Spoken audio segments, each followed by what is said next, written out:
If you think McDonald's is in the hamburger business, you are the exact kind of beautiful, naive sucker they have been banking on for 70 years.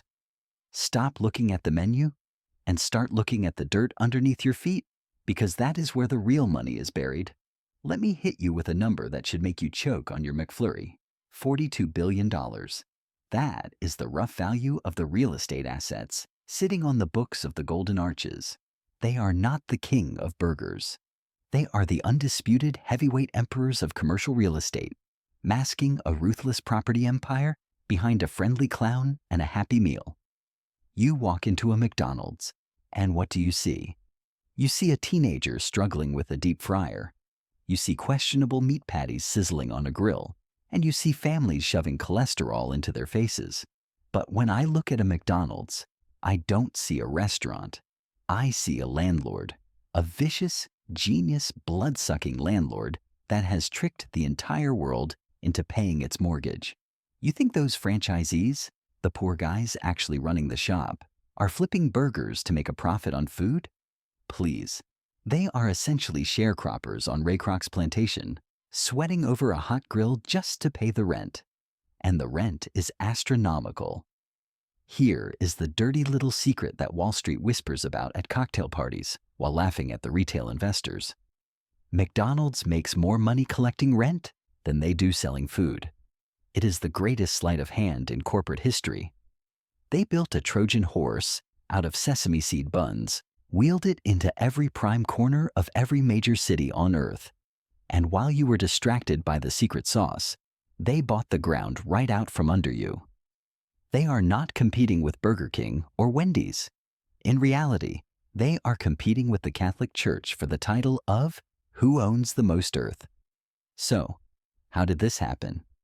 How did a mediocre fast food joint that started in a sleepy patch of San Bernardino transform into a real estate hedge fund that just happens to serve fries?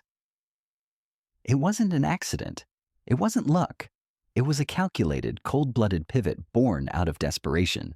To understand this scam, and yes, it is a scam in the most brilliant, legal sense of the word, we have to go back to the beginning. We have to strip away the corporate mythology, the biographies, and the founder worship. We need to look at a desperate man named Ray Kroc, who was drowning in debt and clutching at straws, terrified that his house of cards was about to collapse before he ever sold his first millionth burger. Buckle up, because the story of how your Big Mac was born has nothing to do with culinary excellence and everything to do with greed, betrayal, and the ruthless acquisition of land. Let's rewind the tape and kill the hero worship before it even starts. Forget the polished billionaire you see in the history books. In 1954, Ray Kroc was not a titan of industry. He was a 52-year-old traveling salesman with high blood pressure, diabetes, and a mortgage that kept him awake at night. He was hawking the Prince Castle multi-mixer, a 5-spindle monstrosity that could mix 5 milkshakes at once. It was a dinosaur of a machine, heavy, expensive, and rapidly becoming obsolete in a world that was moving on. Ray was driving across the Midwest in a beat-up car, eating dust, sleeping in cheap motels that smelled of regret and stale cigarette smoke, pitching these heavy metal anchors to mom and pop diners who looked at him like he was crazy. He was a hustler, sure, but he was a hustler running out of road. Most men his age were thinking about retirement and fishing trips. Ray was thinking about how to avoid bankruptcy court. Then he stumbled upon the Holy Grail in the middle of the San Bernardino desert, the McDonald brothers, Dick and Mac. They were running an operation so efficient it looked like a ballet of burgers. It was fast, it was clean, and it was pumping out cash. Ray looked at those golden arches and didn't just see a burger stand. He saw his salvation. He saw a way to finally stop hustling 5-spindle mixers and start playing in the big leagues. So he did what any desperate salesman would do. He begged for a chance. He sweet-talked the brothers into letting him franchise their system across the country. He thought he had just won the lottery. He signed the contract, shook hands, and probably did a little jig in the parking lot. But here is the tragic irony that almost destroyed him. Ray Kroc was a brilliant salesman, but he was a terrible negotiator. The contract he signed with the McDonald brothers was a financial death sentence disguised as an opportunity. It was restrictive, suffocating, and frankly, stupid. Ray agreed to a franchise fee that was laughably low, $950. That is it, less than $1,000 to open a gold mine. And the royalties? He agreed to take a measly 1.9% of the gross sales. But wait, it gets worse. Out of that pathetic 1.9%, he had to give 0.5% back to the brothers as their cut. That left Ray with 1.4% to cover all his overhead, his marketing, his travel, his legal fees, and his sanity.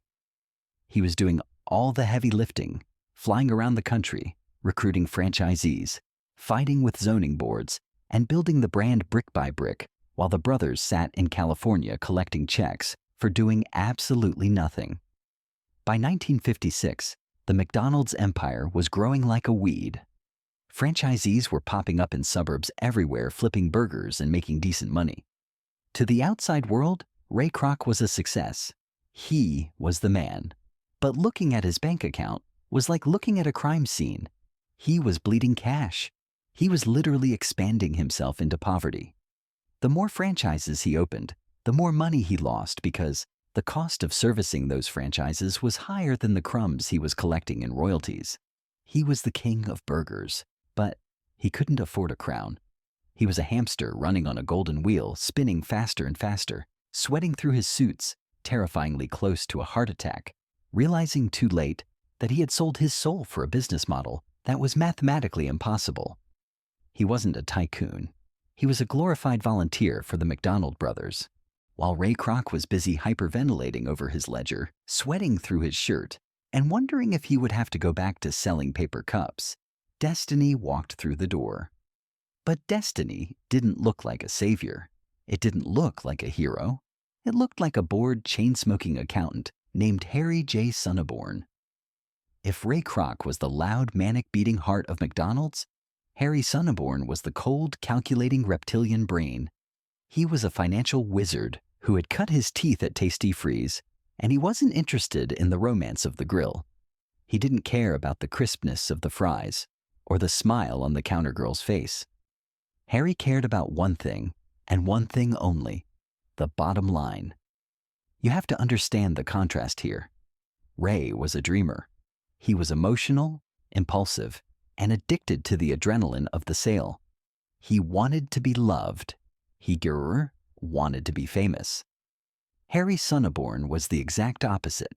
He was a shark in a gray flannel suit. He looked at Ray's operation with the detached curiosity of a coroner examining a corpse. He saw a man running a marathon at a sprint pace, burning calories he didn't have, heading straight for a cliff. When Harry looked at the books, he didn't see a growing empire. He saw a mathematical error. He saw a business model that was fundamentally broken because it relied on the one thing you can never trust in business: volume. Ray thought the solution to his poverty was to sell more franchises. If I just open another 100 stores, he told himself, I'll make it up in volume. It is the classic gambler's fallacy. Harry looked at him and probably rolled his eyes so hard it hurt. He realized immediately that Ray was playing a game he couldn't win. As long as the McDonald brothers controlled the franchise fee and the royalty percentages, Ray was just a glorified employee, working for free. Harry knew they couldn't renegotiate the contract. The brothers were stubborn and happy with their cut. They had Ray by the throat. So, Harry did what all evil geniuses do. He stopped looking at the problem and started looking at the board. He realized they needed to change the game entirely. He sat in the shadows, crunching numbers, inhaling cigarette smoke, and watching Ray run around like a headless chicken. And then, it clicked. The light bulb went off, but it wasn't a warm, fuzzy light. It was the cold, sterile light of a bank vault opening up. Harry realized that everyone, Ray, the franchisees, the brothers, even the banks, was looking at the burger. They were all obsessed with the food. And that was their blind spot. Harry realized that the burger was irrelevant. The burger was just the bait. The real hook, the thing that would turn this failing circus into a global superpower, was the dirt the circus was standing on. This is the moment the universe shifted, the moment the tectonic plates of capitalism ground together and created a new continent. It wasn't in a boardroom with polished mahogany tables. It was likely over cheap coffee and stale donuts, with Ray Kroc bemoaning his existence. He was complaining yet again about the crumbs he was picking up from the floor while the McDonald brothers sat in San Bernardino counting their stacks.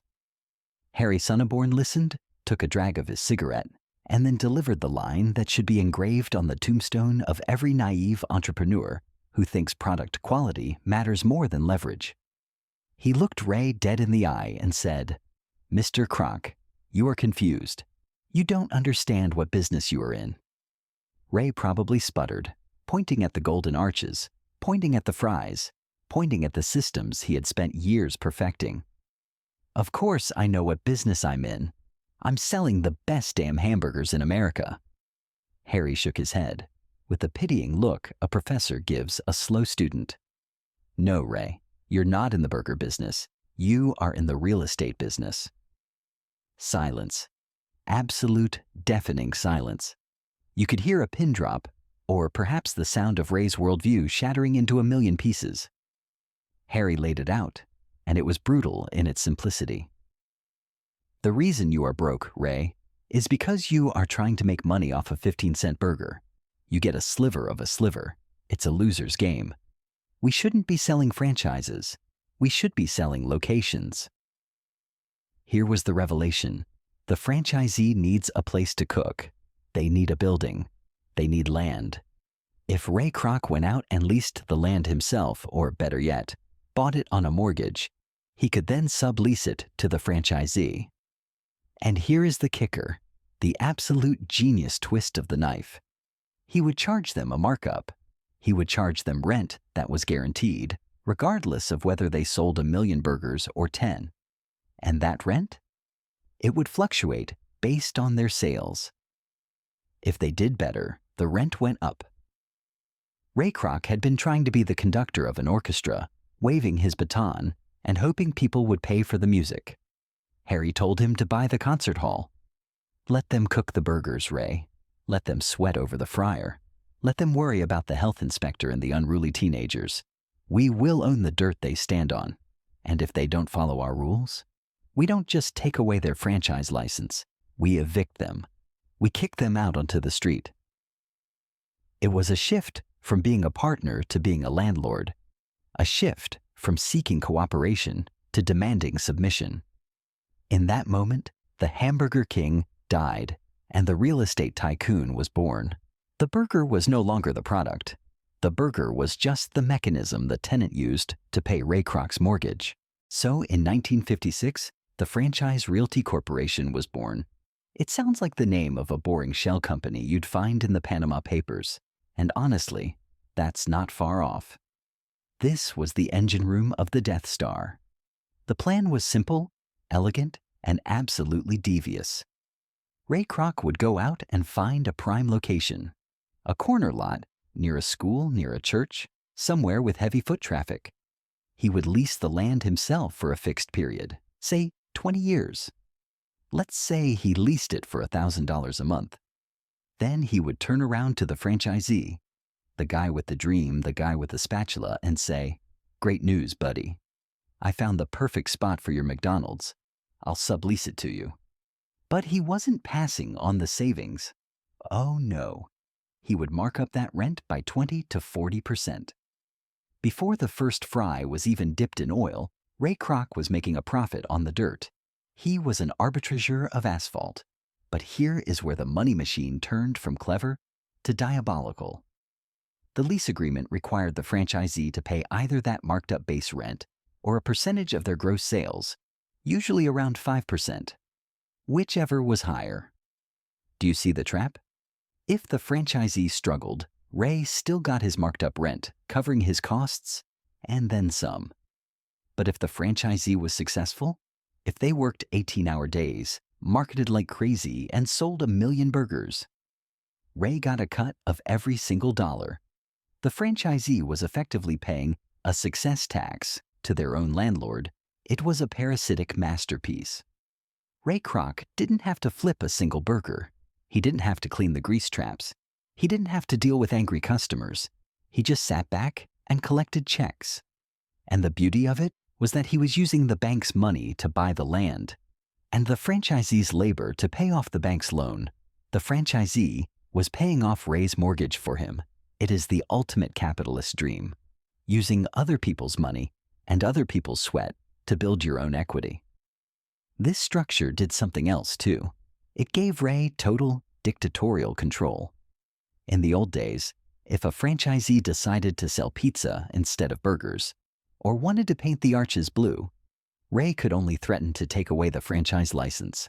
The franchisee could just take down the sign and keep running a restaurant in the building they owned. But now Ray was the landlord. You violate the rules, you don't just lose the name, you lose the building, you lose the kitchen, you lose the roof over your head. It was an eviction notice hanging over every franchisee's head like the sword of Damocles. This wasn't a partnership anymore. It was feudalism. Ray Kroc was the lord of the manor, and the franchisees were the serfs tilling his land, allowed to keep just enough harvest to survive while he built a castle on their backs. By 1961, Ray Kroc had mutated. The desperate salesman sweating in a cheap motel room was gone. In his place stood a corporate titan fueled by the infinite leverage of the Franchise Realty Corporation. He had the money, he had the land, and he had the power. But there was still one thorn in his side, one pebble in his shoe that drove him absolutely insane: the McDonald brothers.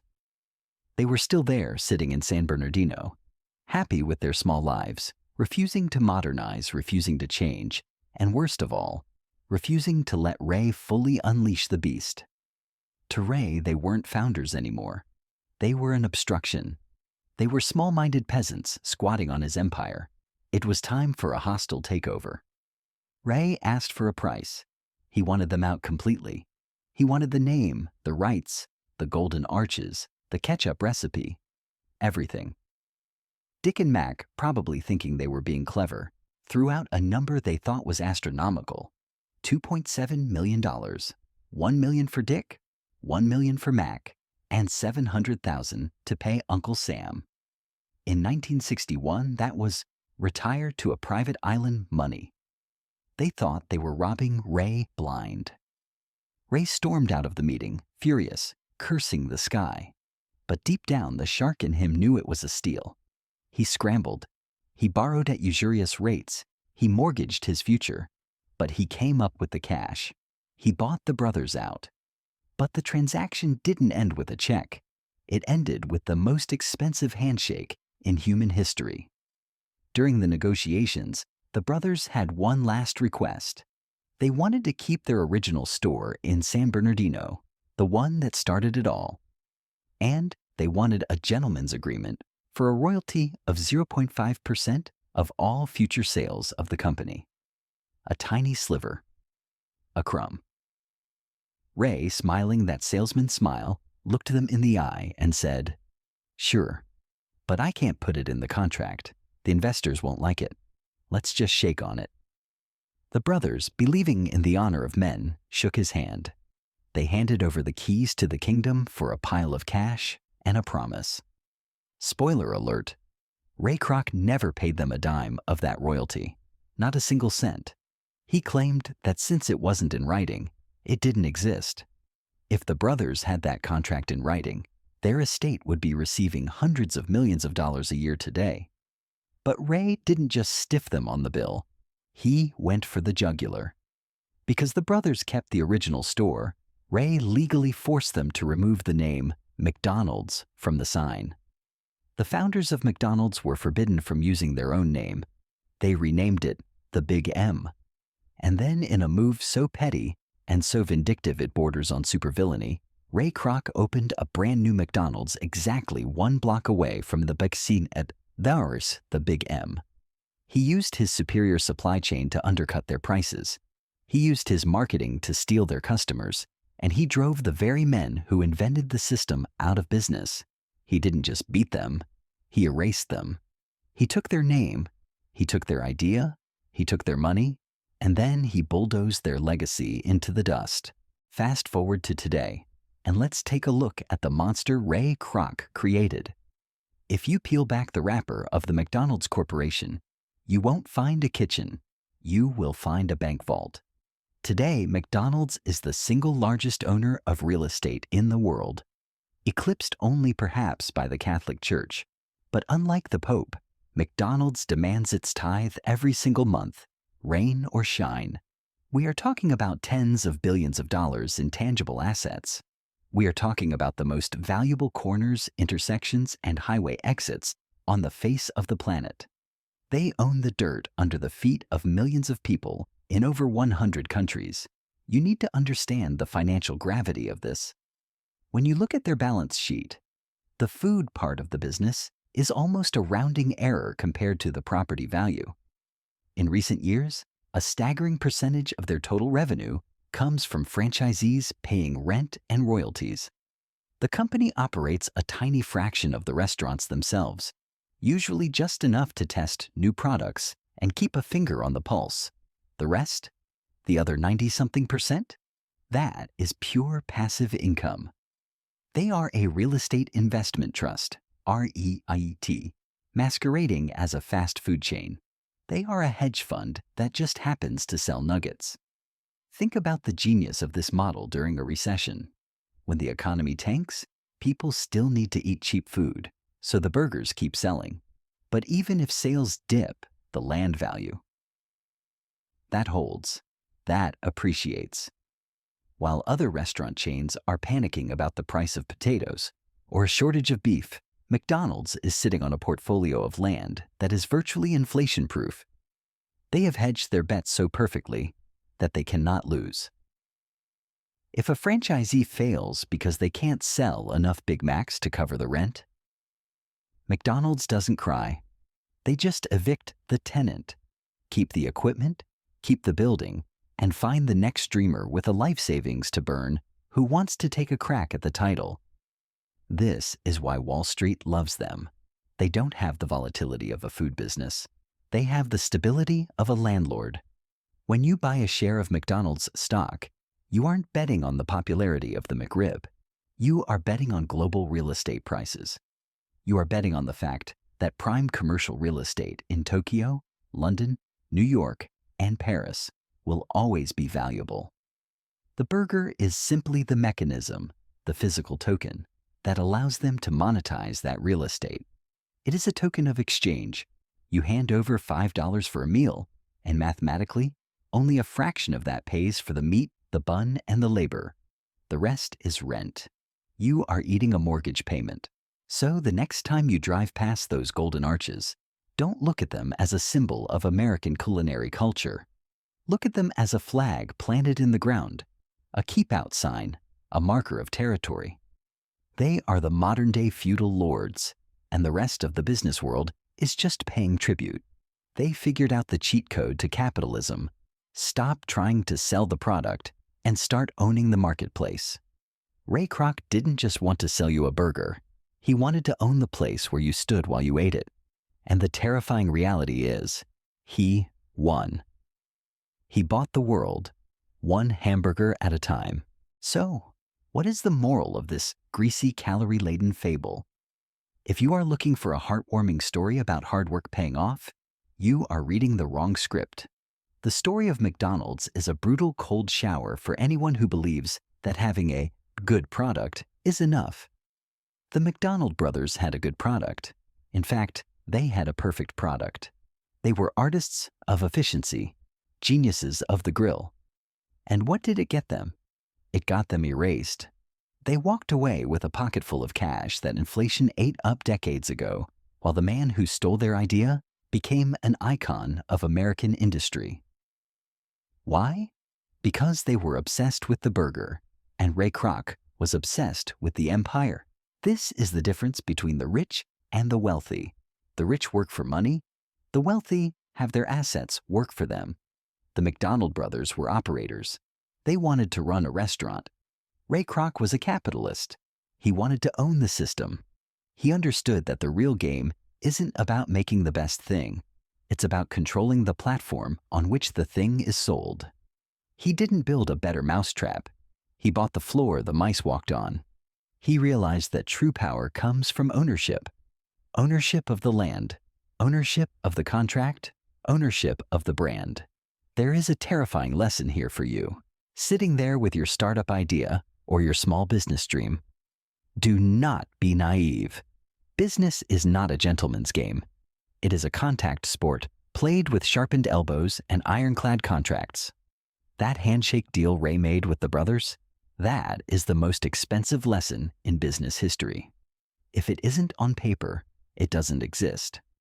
Trust is a word used by predators to lull their prey to sleep. Ray Kroc proved that you can be ruthless, you can be conniving, you can even be a little bit evil, and the world will still worship you if you win big enough. So, look in the mirror. Who are you in this story? Are you the franchisee grinding away, sweating over the details, paying rent to someone else for the privilege of existing? Are you the McDonald brothers, clutching your integrity while someone else monetizes your genius? Or are you willing to be Ray Kroc? Are you willing to look at the world not as it is, but as a series of assets to be acquired? Are you willing to realize that the burger doesn't matter? Because until you understand that the prize isn't the profit from the sale, but the equity in the structure, you are just a clown in someone else's circus. Stop flipping burgers. Start buying the dirt.